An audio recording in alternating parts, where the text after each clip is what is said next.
É verdade que muitos jornais nos criticam. Às vezes eu sinto até, em alguns momentos, injustamente. Mas é muito melhor que eles existam nos criticando do que o silêncio que nós vivemos na ditadura, na censura do passado. Nós viemos para lutar pela liberdade.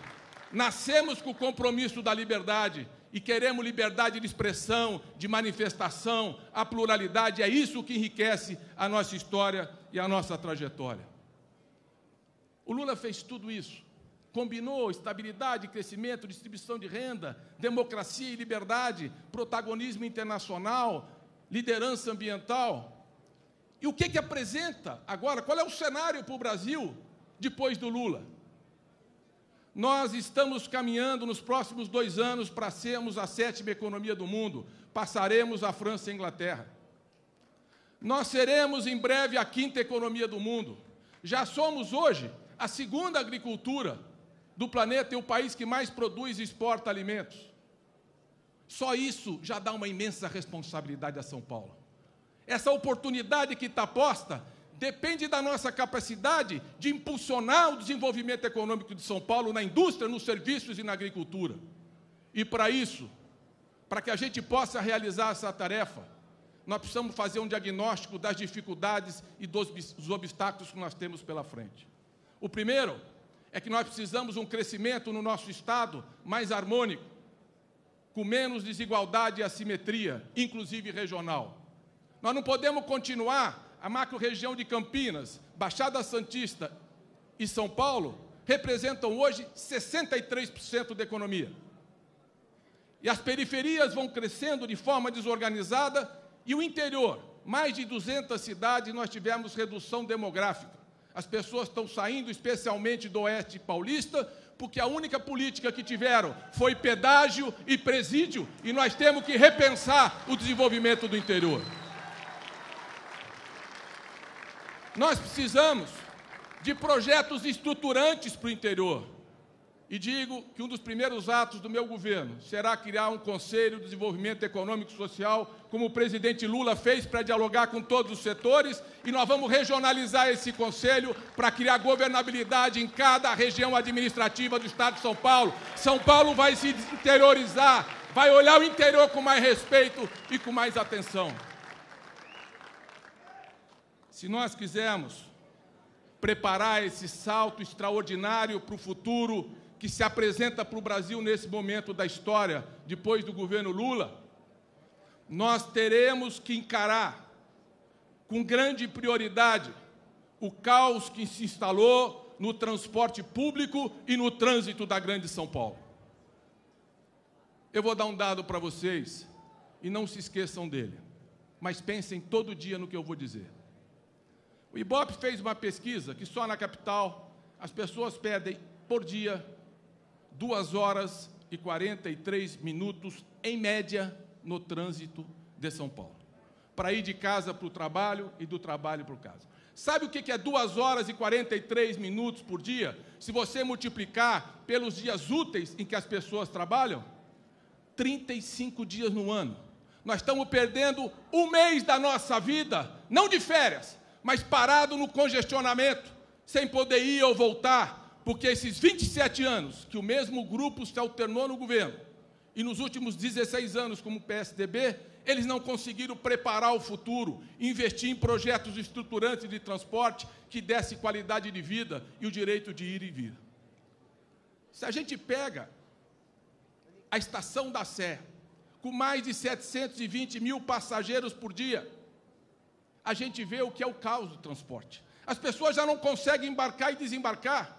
E quando esperam 2, 3, 4 metrôs para ir na linha vermelha para a Zona Leste ou ir para a Zona Sul, que não tem metrô para chegar, só tem um trecho que anda ali entre o Largo 13 e Capão Redondo, que eles prometeram integrar ao conjunto da linha e até hoje não fizeram.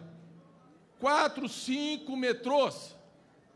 E entram no metrô. Quer dizer, você sai de um formigueiro para virar uma lata de sardinha com 10 pessoas por metro quadrado. É esse o ambiente que nós vamos construir o futuro? São Paulo, no governo do PSDB, criou 1,2 quilômetros de metrô por ano.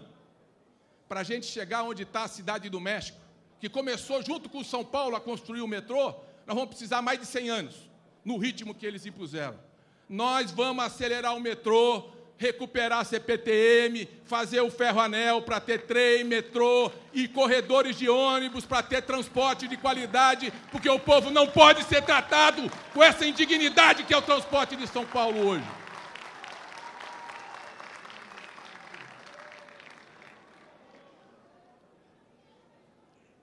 Se nós quisermos olhar para o futuro, nós temos que dar um passaporte para a futura geração.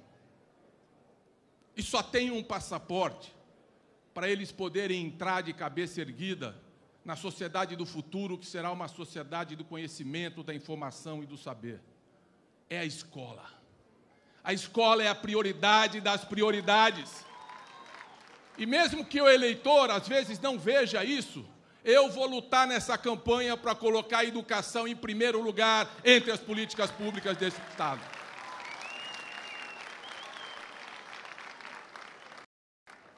Minha companheira Dilma, Marta, uma mãe chegou para mim e falou: Mercadante, meu filho está com medo na escola. Eu falei: mas o que é? O tráfico, as brigas, porque elas estão acontecendo, e o tráfico está na porta da escola? Ela falou: não. O medo dele é quase um pavor. Ele disse para mim que o medo dele é que o professor chame ele para frente da sala e ele tenha que ler um texto. Porque ele está na 4ª série e não consegue ler e não consegue escrever. Que São Paulo nós vamos construir se a gente não recuperar essas crianças que estão perdendo qualquer oportunidade no futuro se não tiver qualidade de ensino? Os exames de avaliação em São Paulo mostram que os jovens, quando chegam no 3º ano do colegial, estão sabendo, em média, o que deveriam saber na 8ª série. Eles estão perdendo 3 anos de conhecimento ao longo da sua formação. Os exames de avaliação do ensino em São Paulo, como o PISA, que é um exame internacional, mostram que São Paulo está abaixo da média nacional. Como é que o Estado mais rico da Federação não consegue criar uma educação de qualidade que impulsione o Brasil e mostre o caminho do futuro? Quero dizer, porque eu não vou me silenciar. Nós tivemos uma greve dos professores. Dizer que aquela greve era eminentemente política, mesmo porque fazer greve política, eu me lembro na época da ditadura, que nós não podíamos fazer greve porque era um ato político. Nós construímos uma democracia para que cada um se manifeste como quiser, qualquer categoria, em qualquer momento. Quantas greves o governo Lula enfrentou? Buscando o diálogo, buscando a negociação, e hoje nós temos, e buscando a valorização do funcionalismo, hoje nós temos muito menos conflitos do que tínhamos. Se tiver uma mesa permanente de diálogo com o funcionalismo, o conflito diminui. Agora, o que está por trás dessa greve? 5 anos que uma parcela da categoria dos professores, que tem o 14º salário do Brasil, em 5 anos, receberam 5% de reajuste. Eu não sou contra que a gente possa ter uma política de abono para o desempenho, mas não é possível impor uma prova, só 20%, até 20% pode ter direito ao abono, e depois que recebe, fica 4 anos sem receber. E, principalmente, uma categoria de professores e professores, cujo principal instrumento de trabalho é um pedaço de giz, não pode ser tratado com borrachada e cacetete, como aconteceu em São Paulo.